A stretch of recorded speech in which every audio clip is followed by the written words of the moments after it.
Hablaremos hoy de algunas curiosidades del planeta, del mundo en que nos toca vivir. Y curiosidades subterráneas, por así decirlo. Ya vamos a ver, no me gastaré en enunciados. Como digo yo mientras trato de romper, y lo acabo de lograr, el pullover que traigo puesto. El mundo subterráneo fue siempre fuente de misterio y horror.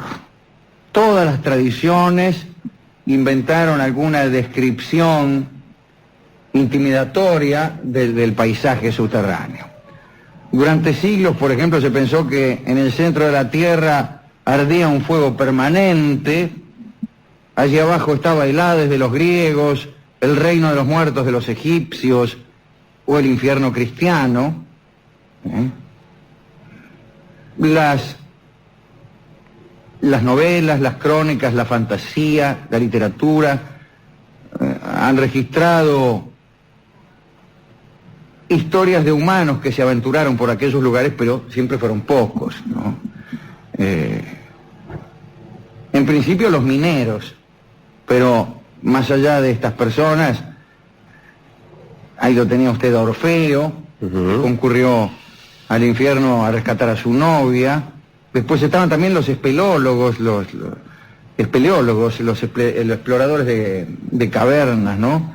O si no, poetas como Dante, o niñas soñadoras como Alicia, o los personajes de Julio Verne, ¿se acuerda? En aquella novela de ardua lectura, Un viaje al centro de la Tierra. Ahí esa novela tampoco nadie deseó que fuera más extensa. Bueno, al fin y al cabo, muchos de los fenómenos que afectan de manera directa a la vida humana, sin ir más lejos, los terremotos, las erupciones de los volcanes, las fuentes de minerales, bueno, tienen origen en ese enigmático mundo inferior. Incluso el amigo Shakespeare se refirió a ese centro misterioso. Cito a Shakespeare: enigmáticos como tú son los nervios del subsuelo. Está bien, Todavía es mucho lo que se ignora sobre el interior de nuestro planeta, pero algo se sabe. Por empezar, la corteza terrestre sobre la cual vivimos es apenas una delgada cáscara de no más de 100 kilómetros de profundidad, que no es nada si se la compara con el radio terrestre, que mide unos 6.300 kilómetros. Recién debajo de esta fina corteza se extiende el manto, que llega hasta los 3.000 kilómetros de profundidad, que no es un lugar pacífico en absoluto. Las rocas fundidas fluyen lentamente, hay corrientes de roca más calientes que en su entorno van subiendo de las profundidades hacia la corteza. Es una porquería, ¿no? Debajo del manto y hasta el mismísimo centro de la Tierra se extiende el núcleo terrestre, que es una gigantesca esfera metálica con un tamaño parecido al del planeta Marte. Y el centro de la Tierra es un verdadero infierno. Permanece a 4.000 grados de temperatura, que es un poco menos que la superficie del Sol. O sea que está calentito el centro de la Tierra. Se me dirá, ¿y por qué hace tanto frío? ¿Qué sé yo? Contestaré yo. Y el hecho de que el interior de nuestro planeta es muy caliente ya se adivinaba desde la antigüedad, y es natural que se buscaran explicaciones. Durante la Edad Media se difundió especialmente entre los alquimistas la teoría según la cual el centro de la Tierra estaba ocupado por una enorme y terrible región de fuego, desde donde se desprendían nubes de vapor. Y la existencia de esta especie de infierno físico estaba demostrada por el vapor y la lava que salían de los volcanes, el Etna, el Vesubio, todos esos lugares. En 1575 el alquimista Gabriel Frascato, ¿qué tal Frascato?, sostenía que, puesto que la Tierra ocupaba el centro del universo, los rayos del Sol, la Luna, los planetas y todos los astros se concentraban allí. ¿Entiende? Toda la influencia, la fuerza de los cuerpos celestes, pues se concentraban en el centro de la Tierra, y eso daba origen al fuego interior. Decía Frascato. Ya un poco antes, en 1518, Aurelio Augurelli, también alquimista, había imaginado algo parecido. El tipo veía el centro de la Tierra como un lugar inmenso, inundado de horrendos vapores, activados por el Sol y por los planetas. Augurelli había sido aquel que sostenía que si el mar era de mercurio, se podía transformar en oro. Él decía que podía transformar el mercurio en oro. En una oportunidad le había enviado un informe con sus poderes al Papa León X, esperando una recompensa, y el Papa le envió una bolsa vacía con una nota que le instaba a fabricarse su propia recompensa.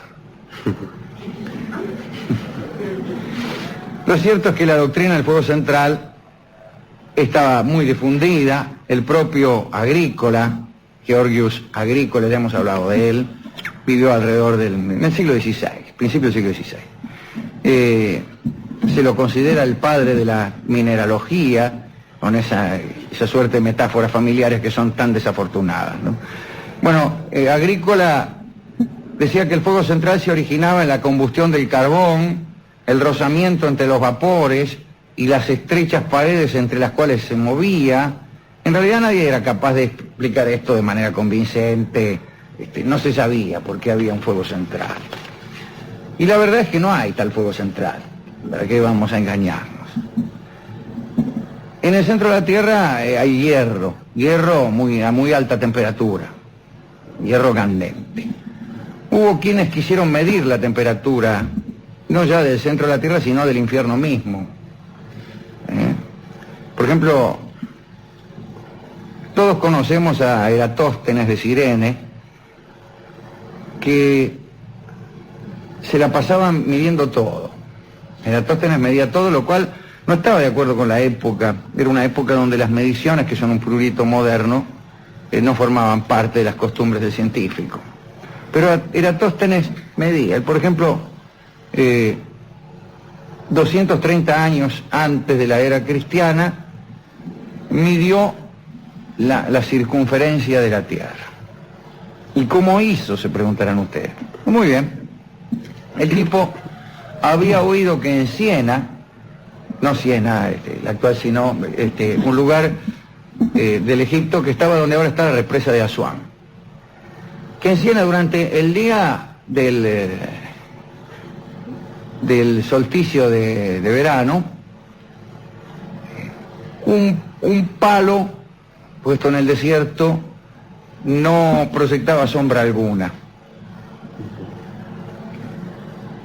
Por cierto, aquella ciudad está prácticamente pegada al trópico de Cáncer.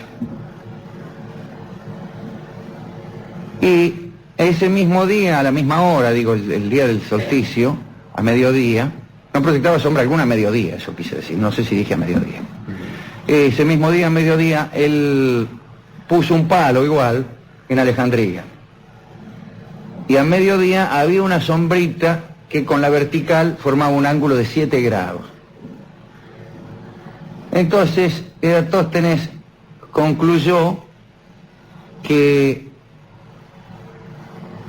aquellos 7 grados medían la distancia que había entre Siena y Alejandría, y que, sabiendo cuánto medían 7 grados, sencillo era saber cuánto medían 360, que es la circunferencia de la Tierra. De manera que lo primero que hizo fue calcular la distancia que había entre Siena y Alejandría, para lo cual utilizó unos camellos que iban a velocidad uniforme, y más o menos, ya fue más tedioso este cálculo y más pedestre, calculó que había 800 kilómetros entre Siena y Alejandría. Pues entonces multiplicó 800 por 360 y lo dividió por 7. Y con eso obtuvo la cantidad de kilómetros que tenía la Tierra de circunferencia. Ahora bien, le salió que la Tierra tenía unos 40.000 kilómetros de circunferencia. Es decir, es prácticamente correcto eso, tiene un poco menos en realidad. Es prácticamente correcto. Pero Eratóstenes medía todo. Usted sabe que él también midió la distancia entre el Sol y la Tierra, utilizando la trigonometría, y con este mismo procedimiento del palito, midió la oblicuidad de la eclíptica con un error de unos 7 minutos, que muy poco, La eclíptica es la inclinación del eje terrestre. Tenía un catálogo de 675 estrellas fijas. Era un tipo interesantísimo, el amigo Eratóstenes. Pero bueno, medía. Digo, ¿quién midió la temperatura del infierno y cómo? No fue Eratóstenes, pero fue tan apasionante como los procedimientos de Eratóstenes, la medición de la temperatura del infierno.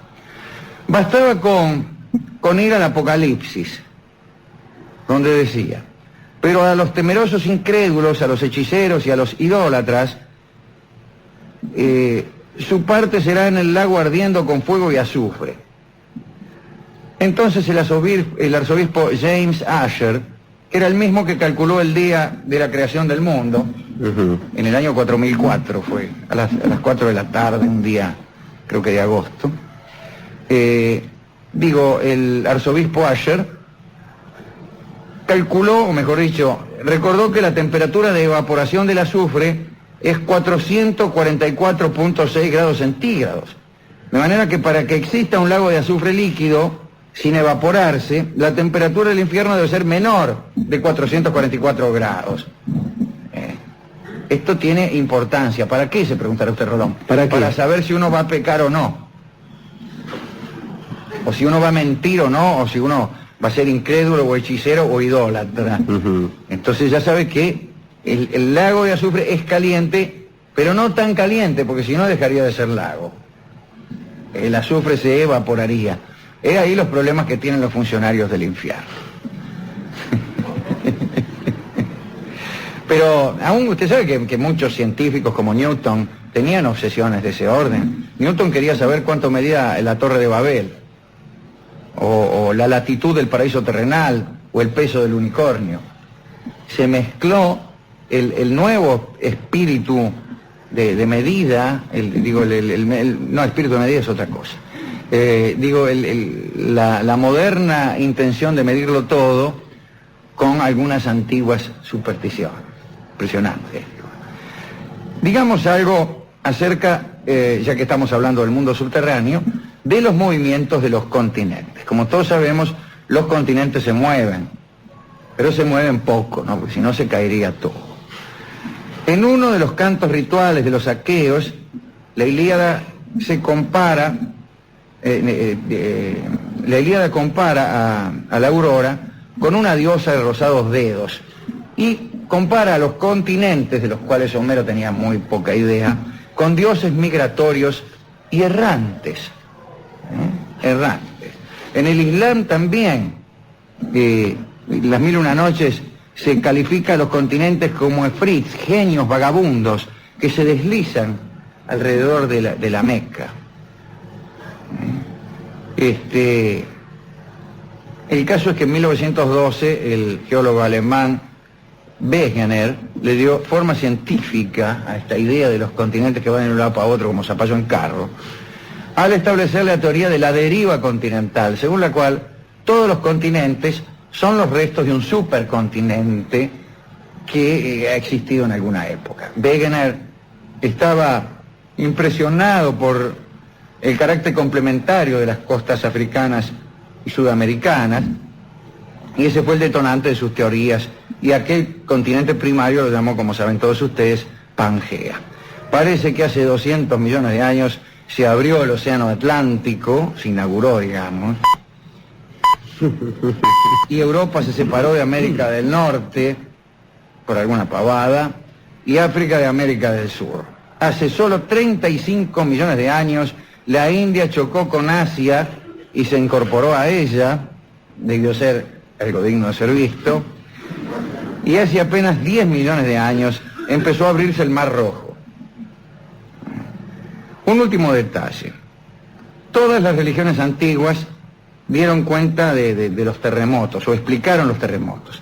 Para los griegos, el dios del mar, cuando tenía alguna disputa con otros dioses, solía conmover la tierra firme y agitar las montañas como muestra de enojo.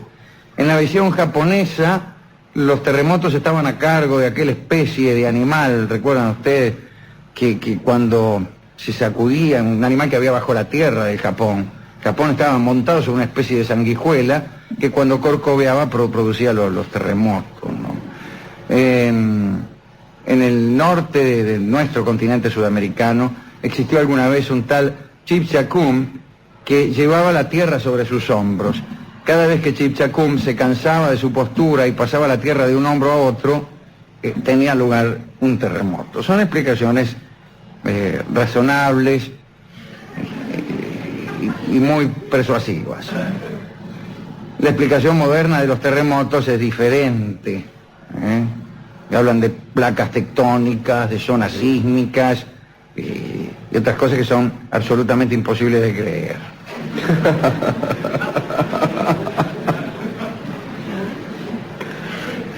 Esta era la idea que tenían los antiguos de lo que había debajo. Hay todavía algunos otros datos.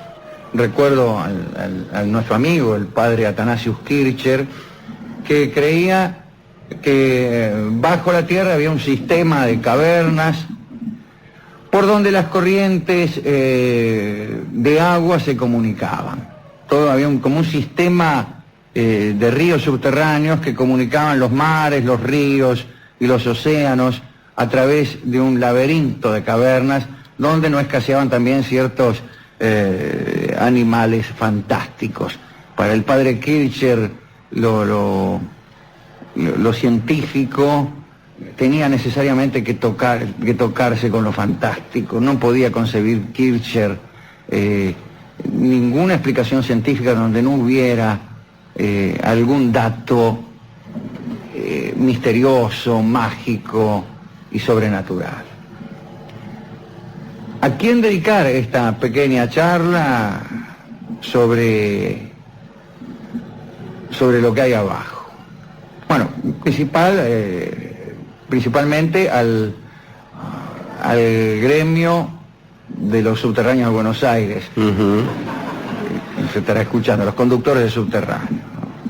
Después a Eratóstenes, que fue matemático, que fue geógrafo, que fue astrónomo y que fue poeta también, y que fue director de la Biblioteca de Alejandría, de la famosa y 2 veces quemada Biblioteca de Alejandría, ¿no?